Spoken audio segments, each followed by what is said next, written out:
It's still not easy sometimes because Tony does not like to hear that he's wrong. So you gotta broach the subject slowly and carefully and let him come to your conclusion by himself. The call came through just 5 minutes ago.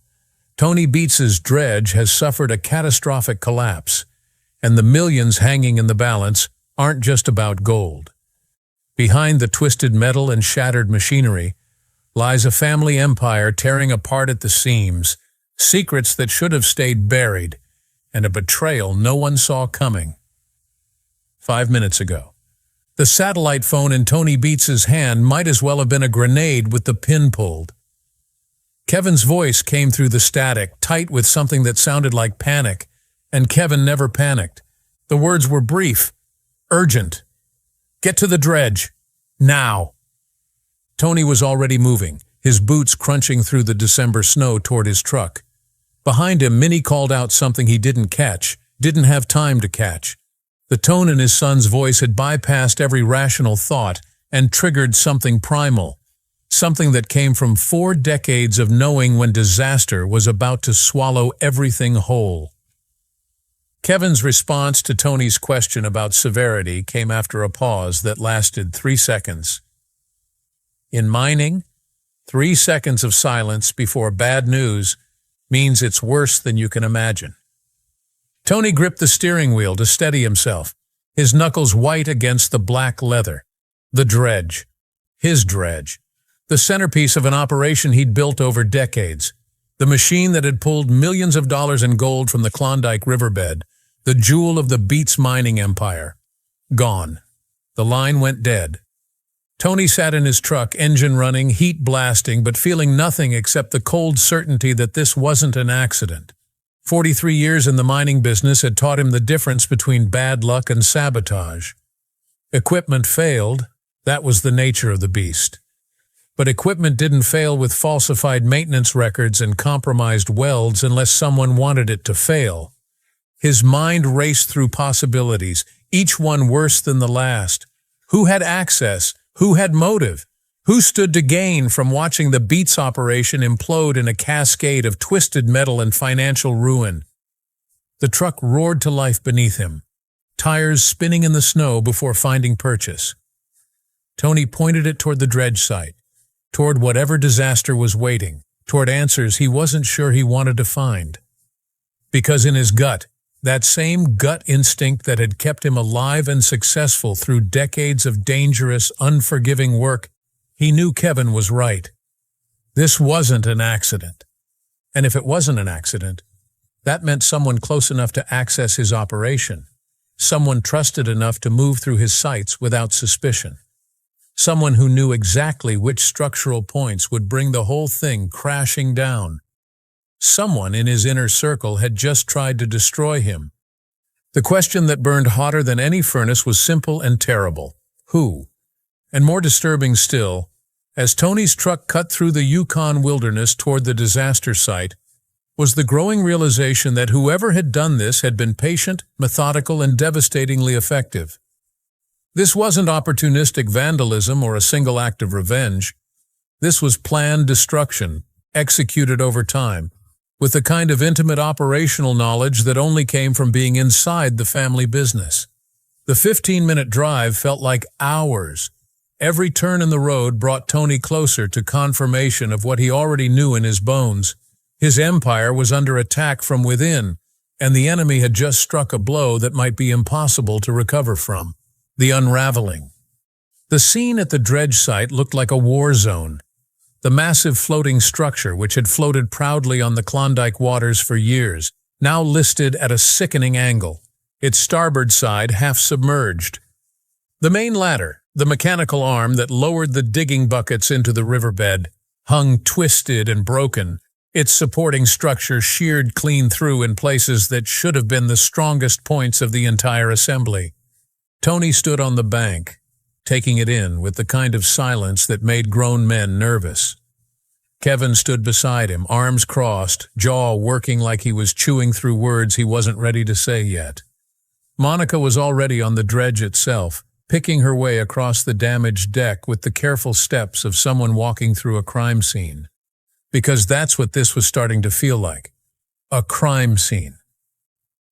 Kevin pulled out a tablet, fingers swiping through digital records with practiced efficiency. The scheduled inspection for the main support structure from October 15th showed completion sign-off. All welds checked, stress points examined, everything cleared for operation. The signature belonged to Mike. Tony's face remained impassive, but something dark flickered behind his eyes. Mike had been in Dawson City on October 15th, sent there by Tony himself to negotiate with fuel suppliers, which meant either Mike had falsified the inspection record or someone else had done it using his credentials. Monica's voice cut through from the dredge deck, sharp and accusatory. She was crouched near one of the failed welds, examining it with the kind of intensity that came from genuine expertise.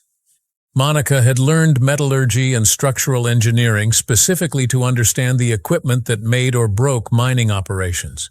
What she was seeing now had turned her face pale despite the cold bringing color to everyone else's cheeks. She stood up, pulling out her phone and snapping pictures from multiple angles before making her way back to the bank. The welds weren't just old or fatigued. The fracture patterns told a different story entirely.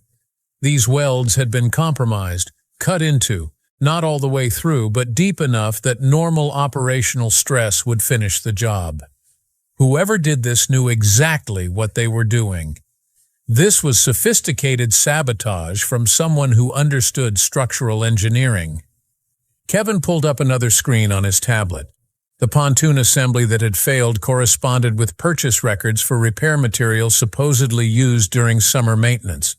Those materials were never delivered. The invoices were real. The payments went through. But the supply company had no record of delivering anything to the Beets site. Tony's mind was working through the implications like a calculator processing impossible equations. Falsified maintenance records, compromised structural welds, phantom supply deliveries with real money changing hands. This wasn't opportunistic sabotage by a disgruntled employee. This was systematic, planned, and executed over months. The question came out like gravel. How much? Kevin's response was delivered with the kind of flat affect that came from numbers too large to process emotionally. Equipment replacement, if they could even salvage parts, was pushing $800,000 minimum. Lost production for this season and probably half of next season while they repaired or replaced meant another $1 million, maybe more. Contractual obligations they couldn't meet, potential investor penalties, crew they had to pay or lose to competitors. They were looking at a $2 to $3 million disaster, minimum. Monica added the detail that made everything worse.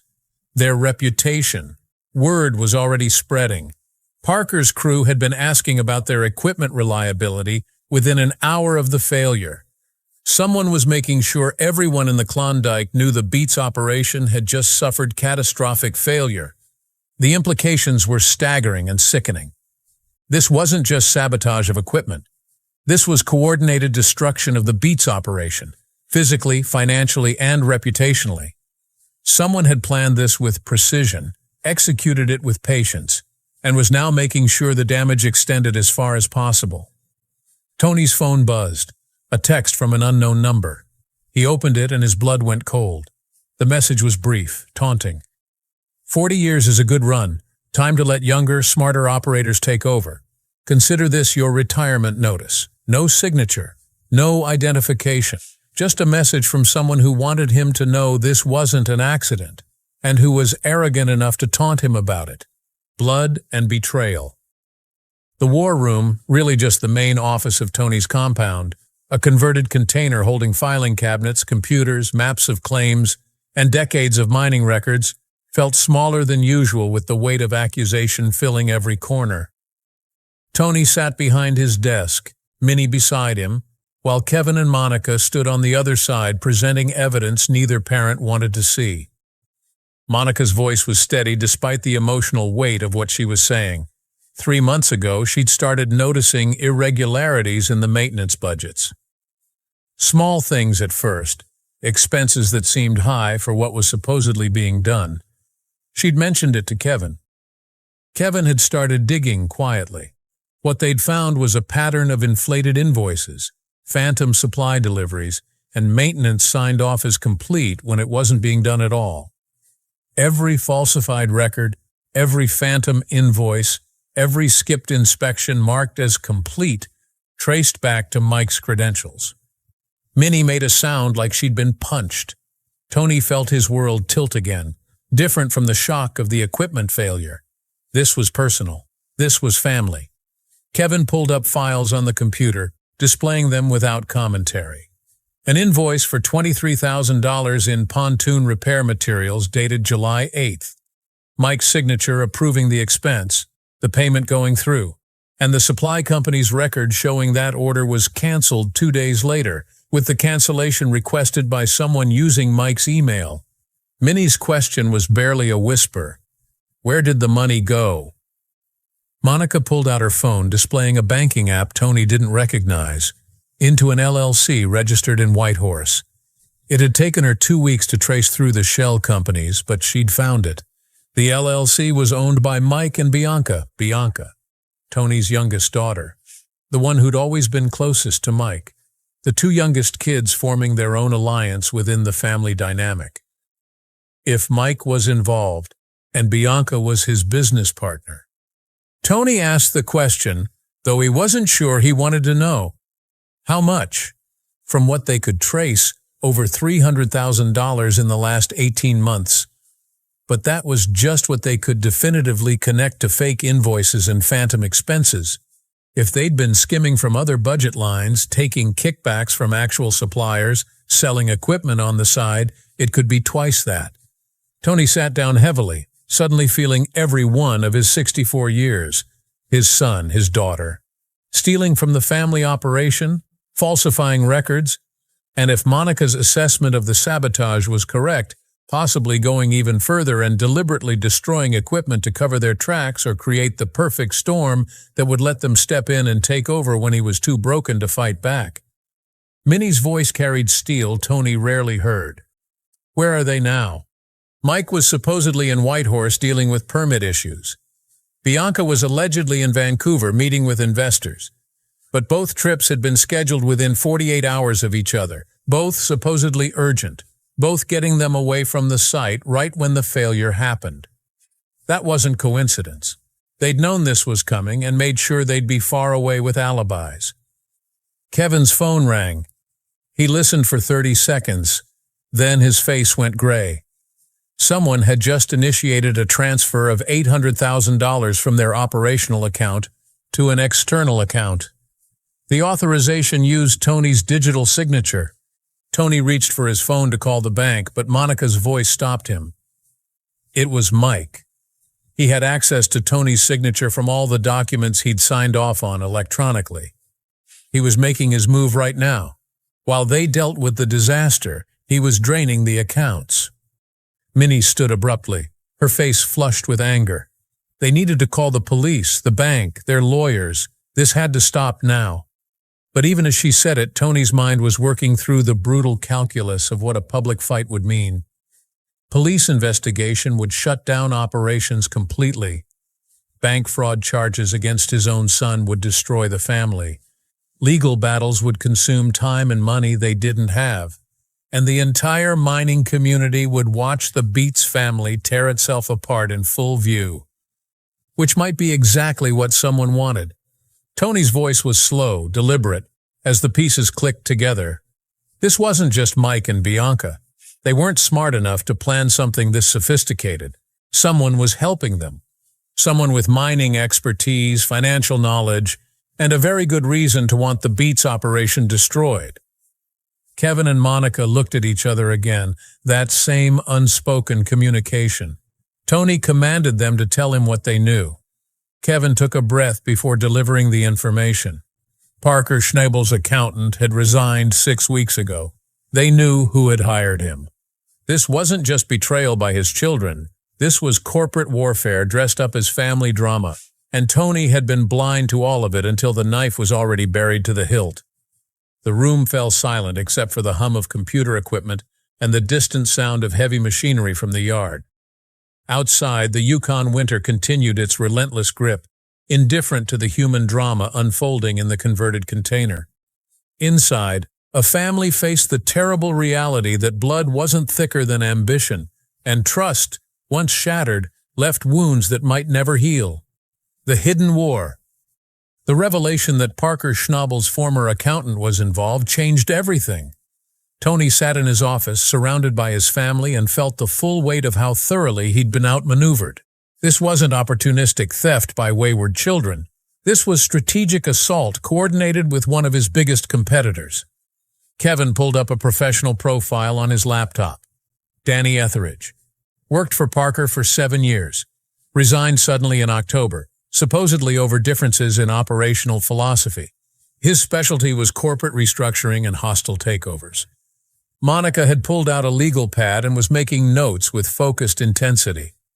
If Mike and Bianca controlled enough of the financial structure, if they could prove Tony was incapacitated or incompetent to manage operations, if they could demonstrate catastrophic failure under his leadership, they could force a management change under the partnership agreement.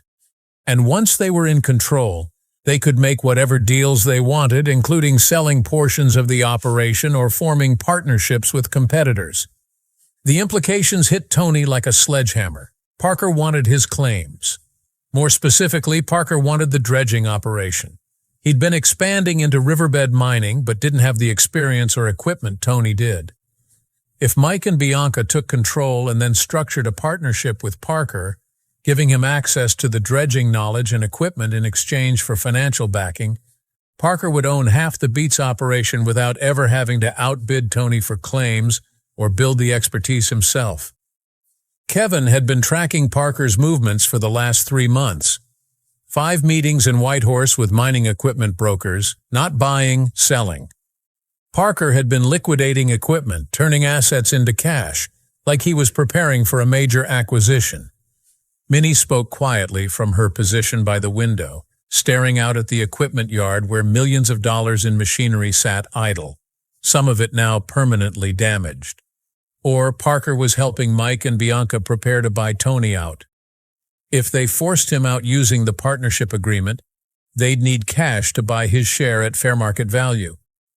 Parker provides the cash, gets a stake in the operation in return, and suddenly Tony would be on the outside of the business he'd built.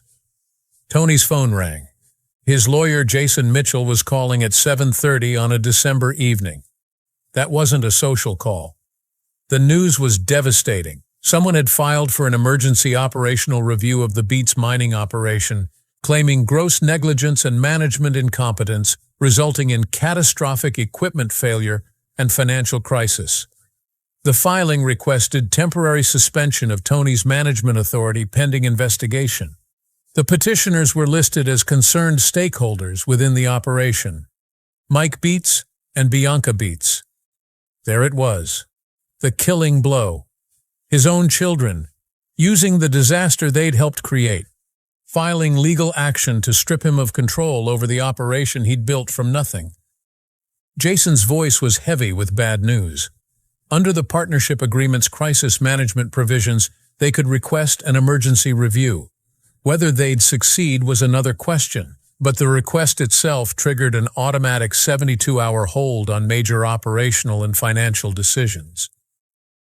For the next 3 days, Tony was effectively frozen out of his own company. Tony ended the call and looked at his family. Kevin's face was white with shock. Monica looked like she wanted to put her fist through the wall. Minnie had tears streaming down her face, but her expression was pure fury. Tony's voice was eerily calm. They'd just been locked out. For 3 days, they couldn't access operational funds, couldn't make repairs, couldn't respond to the disaster. And in 3 days, with bank accounts drained and operations paralyzed, Mike and Bianca would argue the operation was in such dire condition that management change was the only option. Monica's legal mind was already working through possibilities. Unless they could prove the sabotage and theft before the 72 hours were up. If they could demonstrate that Mike and Bianca had deliberately created this crisis, the emergency review would be thrown out and they'd face criminal charges. Kevin pulled up calendar functions on his phone. 3 days. It was Tuesday night. The hold expired Friday night. Could they build a case that fast?